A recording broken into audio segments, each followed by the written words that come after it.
ناظرین، international media کی طرف سے کچھ خبریں بہت زیادہ گردش کاری ہیں۔ ان میں ایک بہت بڑی اور افسوسناک خبر جو سامنے آئی ہے وہ سوڈان کی ہے۔ آپ ویڈیو میں باقاعدہ دیکھ سکتے ہیں سوڈان میں اس وقت کیا حالات ہیں۔ ہر طرف افراتفری مچی ہوئی ہے۔ سننے میں آیا ہے کہ گویا RSF وہاں ایک تنظیم ہے جو UAE کو سونا نکال کر دیتی ہے اور UAE فنڈنگ کرتی ہے۔ میں آپ کو بتاتا چلوں کہ RSF ہے کیا اور سوڈان میں ہو کیا رہا ہے۔ میں آپ کو اس کی تفصیل سے آگاہ کرتا ہوں۔ ایک صدر تھا سوڈان کا جو کہ 1899 میں پاور میں آیا۔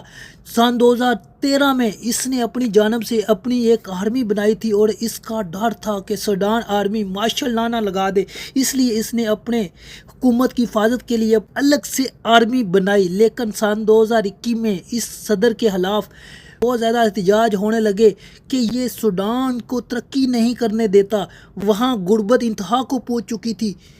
اس لیے سوڈان کی عوام کے بہت زیادہ احتجاج اور مظاہروں کی وجہ سے اس کی حکومت سن 2021 میں اپنے اختتام کو پہنچ گئی۔ اس کے بعد آدھی حکومت سوڈان کی آرمی کے پاس چلی گئی اور آدھی سوڈان کے حکمرانوں کی بنائی گئی آرمی کے پاس چلی گئی، جس کو RSF کہتے ہیں۔ اس کے بعد دونوں آرمی آمنے سامنے ہوگی اور ان کی سوڈان کے اندر اپنی ہی کو جنگ چھڑ گئی۔ دونوں ایک دوسرے کو اپنی طاقت دکھانے لگے اور ہار منانے پر مجبور کرنے لگے۔ ان میں سب سے زیادہ نقصان سوڈان کی عوام کا ہوا، جن کے گھر بار تباہ کر دیے گئے، ان کے کاروبار کو ختم کر دیا گیا، جانی نقصان ہوا۔